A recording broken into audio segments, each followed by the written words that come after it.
Hi everybody, welcome back to my channel and welcome to my ranking of every episode of Season 1 of Creeped Out. If you watched Season 1 of Creeped Out and you want to do your own ranking, please let me know in the comments below what your list is. If you don't want to do a full ranking, maybe just put down your least favourite 3 episodes and your top favourite 3, and then we can have a discussion in the comments and just see kind of how our lists match up. Before I start the ranking, I just want to say for Sideshow, I put both parts together. I had to think about it and I was going to rank them separately, but I just felt like looking at them individually was kind of unfair because they both work so well together as a 2-part episode that I've just put those two together as one. So I'll be ranking it from number 12 to number 1. So let's just jump into my bottom, my least favourite episode of the entire season. For me, my least favourite is Spaceman. The main problem I have with this episode is I just find it boring, to be fair. I can't think of any other better word for it. To me, every part of it was just a bit meh. Like, it had promise because the main character was okay, and when they found the spaceman in the forest in like the pod that they were in, like the spaceship sort of thing, I was kind of like, okay, I'm intrigued. This could go pretty well, but then pretty much everything after that was kind of boring. So when the spaceman took the helmet off and they just looked human, meh. The character of the spaceman and what they were doing and the way they were acting wasn't threatening, wasn't interesting, wasn't fun. It was just kind of boring. The twist at the end where it turned out the spaceman was kind of like a reconnaissance mission to go to Earth and basically send some coordinates and stuff was alright. But the whole episode to me was just kind of dull. I don't know what everyone else thinks about this episode compared to the rest, but to me, it was just pretty boring overall. So to me, that's why it's at the bottom of my list. It had a lot of promise and failed. In 11th place, Shed No Fear. Now, this one was close to being boring alongside Spaceman, but there was a few elements that really lifted up for me past bottom place. Starting with the negative, and then I'll go on to what I liked. Negatives, the creature was dull. There was an interesting part of it where the creature transports them outside of the shed and dumps them like across town. That had some interest and some promise, but the creature itself was dull. We never found out really why it happened. We never really found out what it wanted other than to protect the shed. Why? We don't know. There was just a lot of questions raised and it was just kind of never answered. The design of the creature was kind of basic. Most of it took place in darkness, so they didn't have to actually do anything with the creature. And also, what I didn't like about this episode was the storyline between the two main characters. Basically, it set them up as two people who were friends a while ago. They're now no longer friends because one of them became popular and the other one's still a nerd. And the popular one was like part of his bully team that bullied this nerdy guy. Great concept. Love it.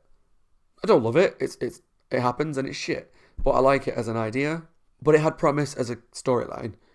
But then when they were both in the shed together and had to start working together, it just happened like that. There was no working through their problems. There was no issues they had to sort out. It was just kind of dull. And even one of the main characters said, should we talk about it? Because basically he bullied him. And they were like, no, let's just not talk about it. It's like, no, you should teach kids that what he was doing was wrong and not just brush it under the carpet and let it seem like he's okay to do what he's doing. So that's my negatives about the episode. The relationships and the story and the creature. Positives, some of it was kind of fun. The setting and the era that it was set in was kind of fun. Some of the music choices were good. The main two characters were nice together. So I wish they'd just started as friends and stayed as friends. Because there was really no point for that first part of the storyline. Because when they were friends, they kind of bonded well together. But yeah, not the worst episode. That was Spaceman. But not a great episode for me. In 10th place, I've gone for Slapstick. Now, I kind of tossed and turned with this one for quite a while because I feel like it should have been higher, but there's reasons why I'd put it quite low. Mr. Blackteeth, as a visual, was great. He was creepy, he looked great, his voice was great, and the idea of what he did had promise. My problem was, it didn't go anywhere. Now, I feel like maybe it would have benefited from this being a 2-parter, where we found out more about Mr. Blackteeth's story, or even what he gets out of it. Like, he makes these people slaves, and they maybe get turned into puppets. It's not very clear about that.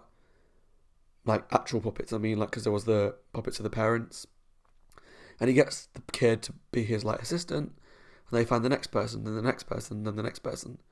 But what does Mr. Blackteeth get out of this? It's not very clear.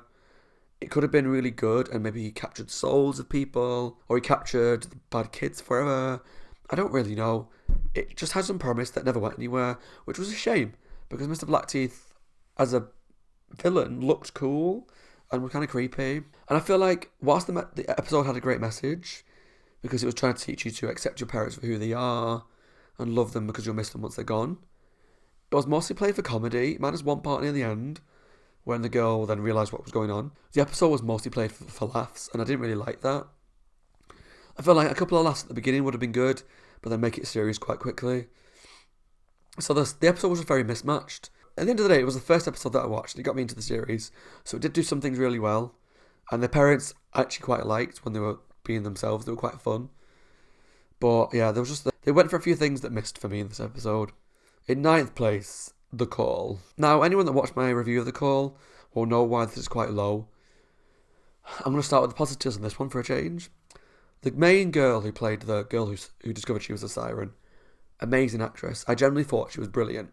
And that's why I thought she was related to Olivia Colman, because she had that kind of acting style, and she had the same kind of look. She wasn't in the end related, but I just really enjoyed her performance, and I thought she was great. All the performances in this episode were good. Mine is maybe one character, which I'll get into in a second, but overall, she really lifted that episode up for me. I feel like it could have been a lot lower, but because of her, she's the main part that I enjoyed. All the good bits, it had a great message. It was trying to basically show that you might at some point in your life discover that you're not who you think you are, or discover a whole new side of your personality, which you can apply to sexuality, gender identity, all that kind of stuff.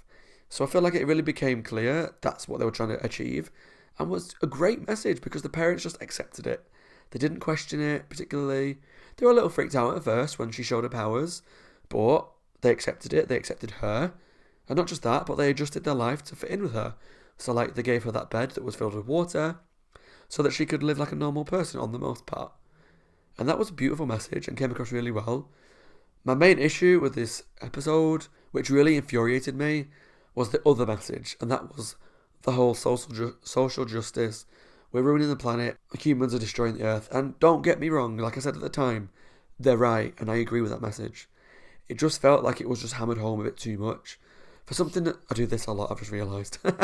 For something that's like 20 minutes long, 25 minutes long, it just became too much and too often and too, here's that message, listen to us. And that really pissed me off. It didn't come across very well, I didn't like it. Maybe it's because the character that was part of that, I didn't like the teacher.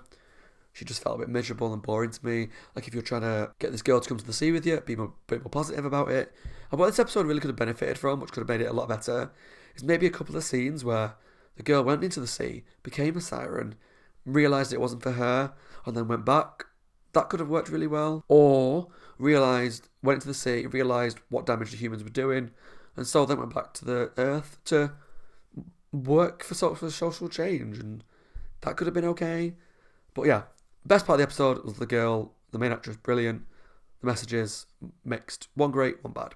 In 8th place, one that I think a lot of people are going to rate a lot higher, and I'll explain why I haven't, Marty. Now this is a great episode, I'm not denying that. I enjoyed 90% of this episode. I thought the main character was great, the relationship with the boy she fancied was good, the nerdy friend was good as an actress, she was part of the plot points I didn't like.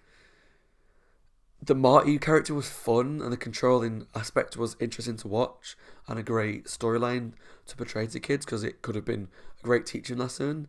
Some of my favourite bits were like when Marty was underwater and the little icon came up saying like, what was it? Waterproof. That was really funny.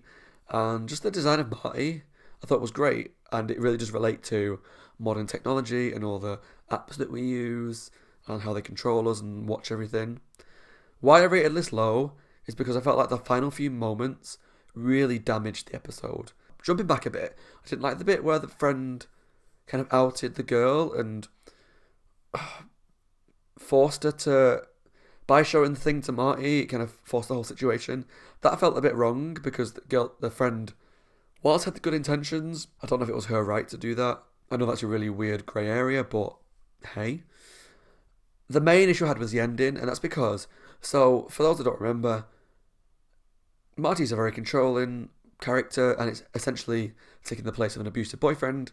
On the very end, she's buried Marty under the ground, but the final few moments show that she goes with like a hammer or whatever to maybe dig Marty out, and she's maybe going to go back to him because she misses the popularity that he gave her because he helped her with all the social media stuff. Now, I feel that's really damaging to a kid to listen to and to watch, because that to me is showing to people that it's okay to go back to someone who controlled and abused you. Yes, I'm reading a lot into it, but that's what I read. That's how I saw it. Marty controlled her. She got rid of him. Did the great thing and got rid of him. Great. Kids, listen, if you're in that kind of relationship, not healthy, get rid. But the last few moments when she was going to come back to him, it just didn't sit right with me. As someone who's been in an abusive relationship and got out of it and survived it, it really just left a proper sour taste in my mouth.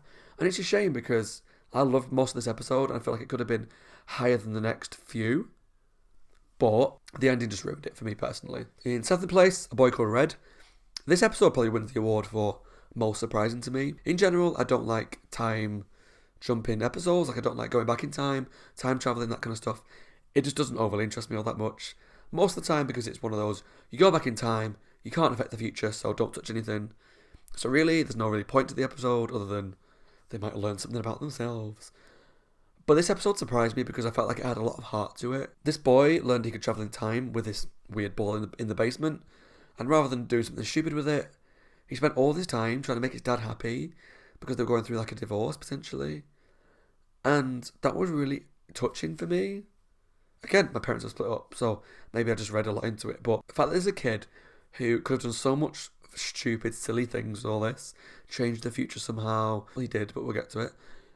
It just became like really sweet that all he wanted to do was make his dad happy. And I loved that because it just touched me. It was really heartwarming. And so I liked that. There was little bits that weren't explained, like he did change the future, and the aunt did hint that she knew what was going on. But overall, the episode was good, it was nice, and it was quite a sweet episode. In 6th place, Trolled. This is a really fun episode. This is probably an episode that really hits home with things that are going on in modern society at the moment. As someone who's on YouTube, I get shitty comments. I get people who leave nasty comments for no reason. And it doesn't affect me personally. I'm quite strong to it.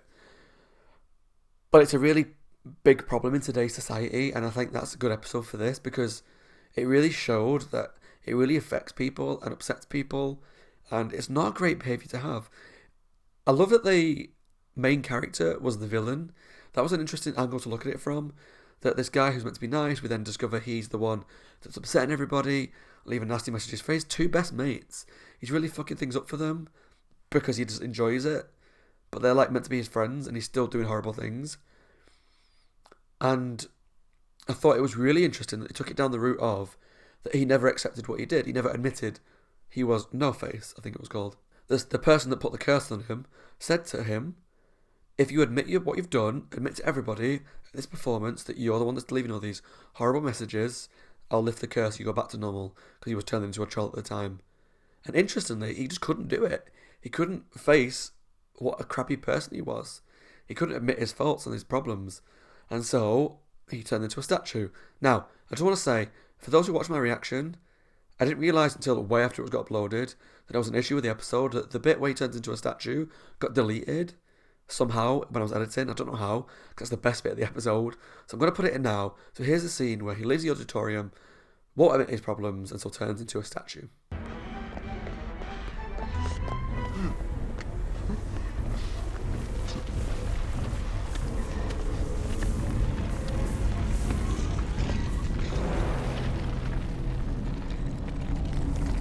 Yeah, great scene, great effects, and really quite freaky.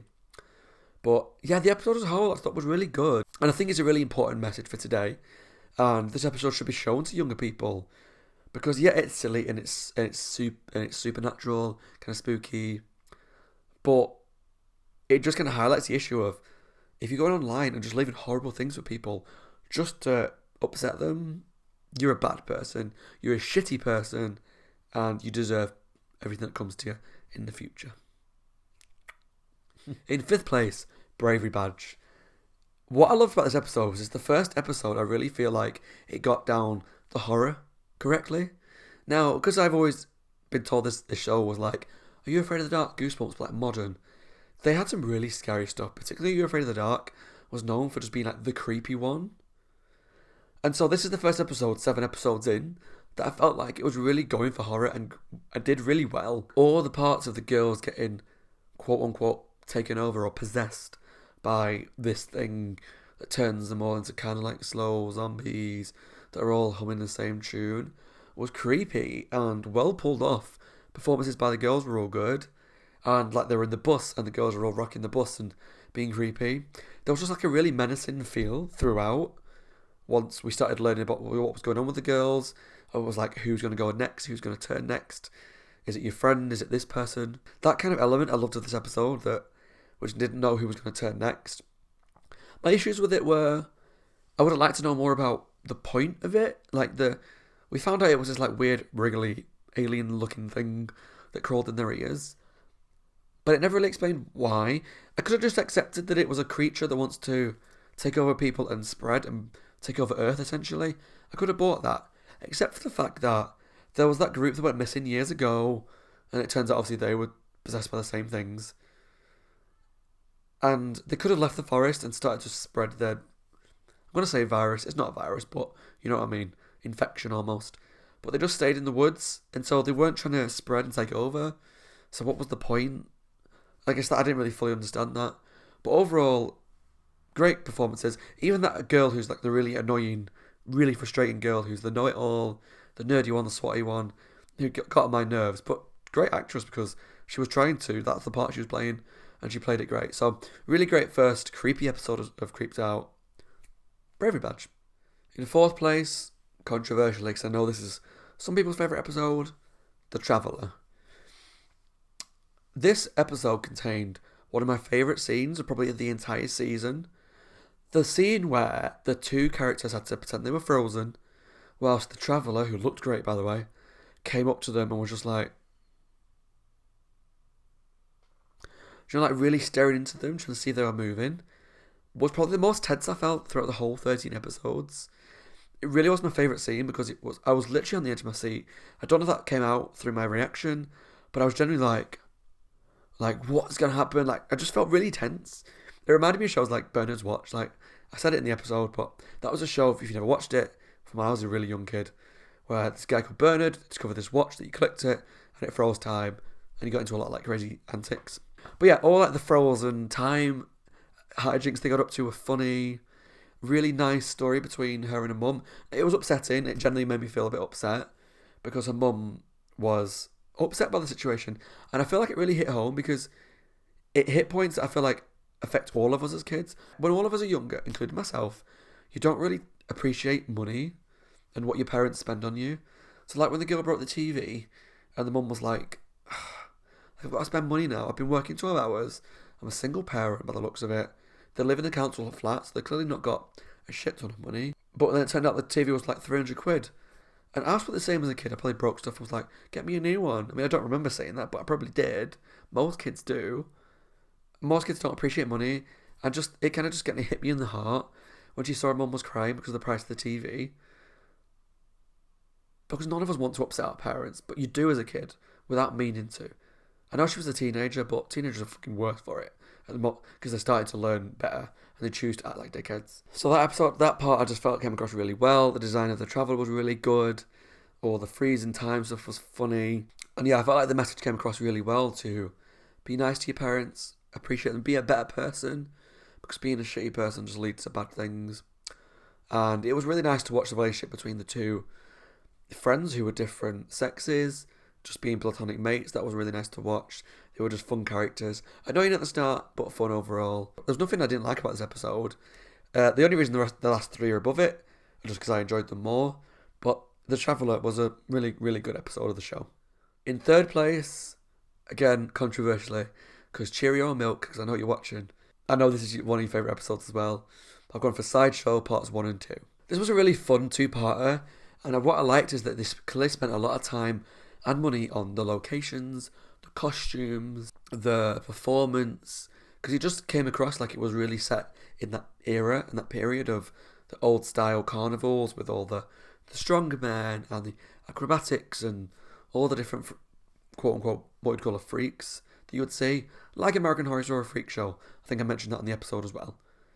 It really came across like we were in that era, and that's not saying that the other episodes didn't, because they all looked good. But like ones that were set in like the woods or a council flat, they don't necessarily spend a lot of time and money on the budget for the location. Whereas this one, it looked like they made it all for the show, and so it looked really good.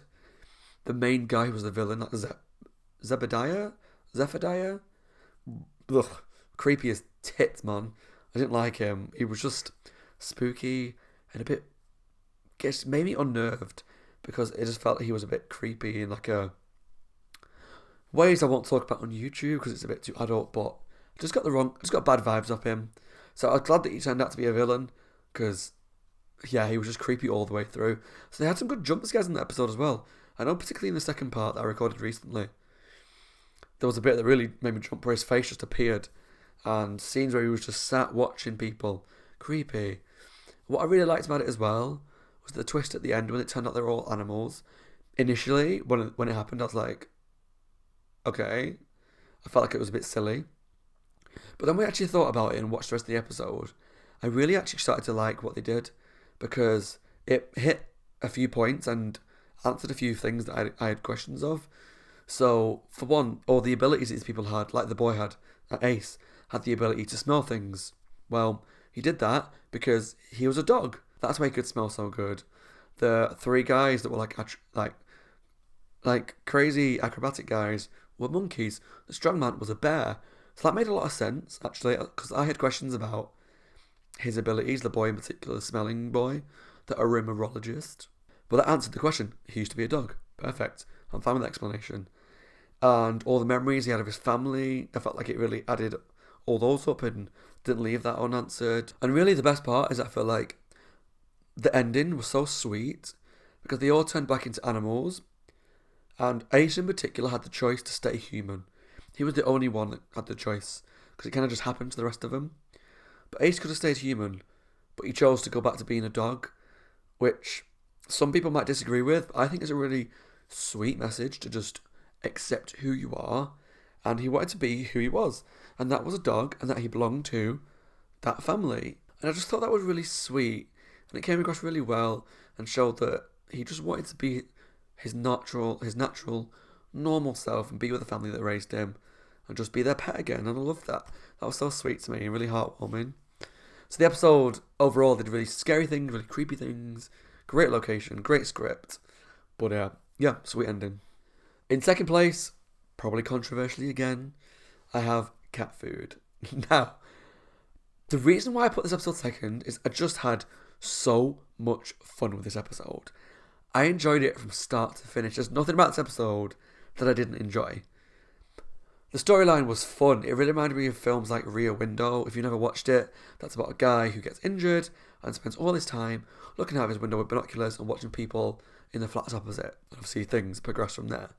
Similar to a film in recent years called Disturbia, probably the ones that younger audiences probably know better. This started off as that kind of thing, where the boy was pretending to be sick, which, who's not been there when we're younger, obviously, wanting to eat all the sugary foods, again, me, all the time, and watches the neighbours, again, me, all the time. And so it just really hit up, like, I was like, this is me as a kid, easily. But he was a funny character. And then obviously he started to see the spooky things happen across the road. So that's when it started to get really fun as well. Like the grandma with all the disgusting cat food that she bathed in. Turned out she was a demon. And then she came across to see him, and then the game started. I loved all that. It was just so much fun. All the performances from all the actors. The main kid was funny. He was a good actor. His sister was nice. I was gutted what happened to her, but we'll get to that.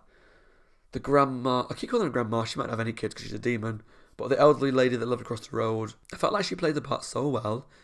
She was this like really sweet old lady. It was proper northern, like, oh, hey up, duck. You want to do this, duck? Obviously, that's a really bad accent. I can't do accents. That's pretty obvious now if you watch most of my reactions. But she was like this really sweet old lady that was this kind of creepy villain. And it kind of just turned on a dime when she was just like, I know you've been watching, or whatever it was she said at the time. Like, I knew you were watching, something like that. It was so good. And I enjoyed the game, the cards game, because it was tense. And the way that he actually won was like clues that were put in earlier on in the episode for us to kind of guess, to do with the cameras and stuff.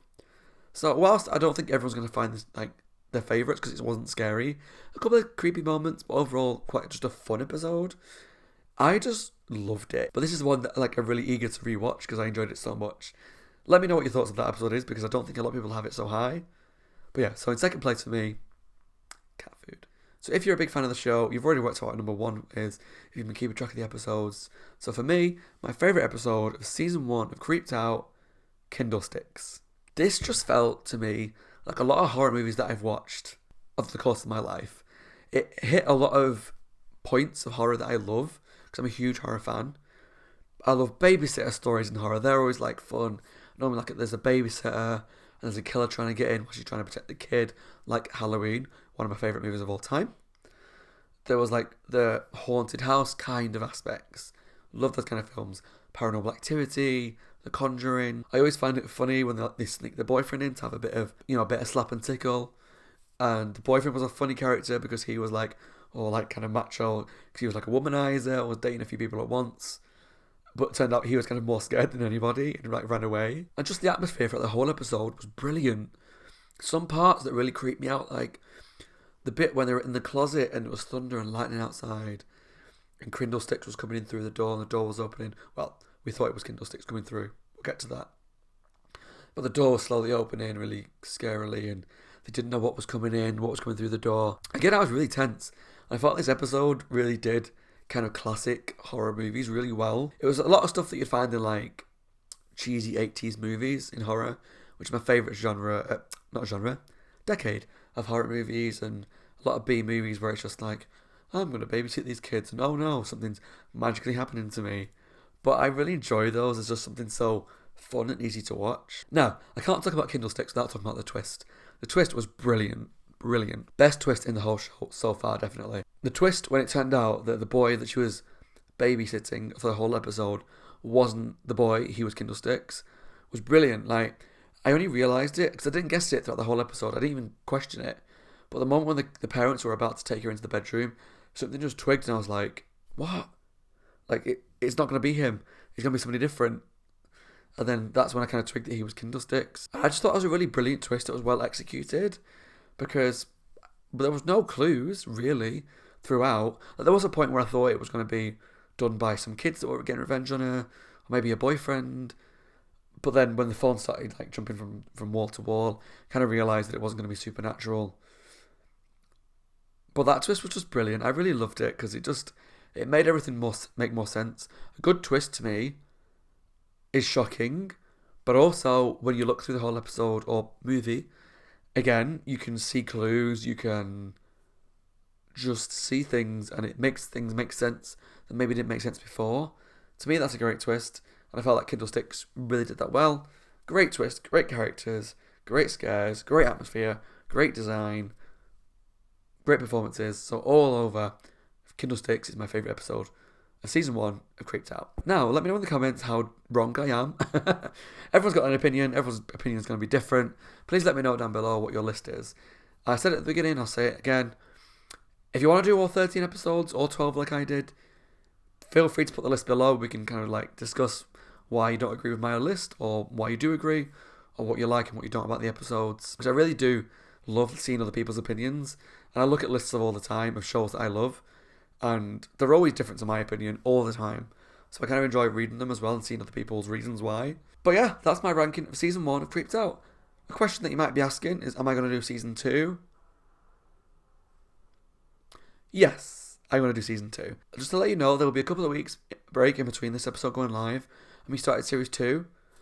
That's for a couple of reasons. One, I want a break from recording this every week. Yes, I work full time, so sometimes I have to record some episodes in advance. And the main tell that you'll be able to know is my earring. There's some episodes where I won't have an earring in this show, but I will in other shows. That's purely because I've had to record some episodes in advance. I work full time, I don't always have the time to do it. And so when I get like a weekend off and I've got no plans and I'm not seeing anybody, I might record a few just while I've got the opportunity to. Otherwise, there'll be weeks and weeks sometimes without having any episodes to put up for you guys, which I don't want. So yeah, I'm going to take a couple of weeks off in between this episode and start a series 2. And another reason for that, because I'm sad and I'm a loser, is because I've been told the last episode of series 2 is a Christmas episode. And my plan for Christmas, assuming all goes well, I'm still doing the channel, is at least the Christmas week. I'm probably going to try and do like Christmas themed stuff, episodes of TV shows, maybe movies, I'm not sure. So I thought that was like perfect opportunity to finish this series 2 Christmas week. And due to me trying to do one every week for Creeped Out, that means that it's going to be a couple of weeks just from this one to the next one. Please stay subscribed to me, don't unsubscribe. I am doing series 2. And in the meantime, if there's anything you want to watch me react to, any shows or one-off things, please leave comments below. I genuinely make notes of every suggestion that I get, and I put it all in a document, so that next time I'm looking for a new show to watch, there's a few that I want to watch myself, but I will go to the list and see if people have suggested something that I'm interested in. So yeah, if you've got any suggestions of shows, particularly ones similar to this, let me know that down in the comments below, and we'll see what happens in the future. So yeah, for now that's me done with series 1 of Creeped Out. Let me know down below in the comments your favourite and your least favourite episodes. As always, my name is Scott. I hope you're all well and taking care of yourselves. Subscribe if you enjoy this reaction. There's some videos to my right that you may be interested in taking a look at. Thanks for watching, guys. You're the best.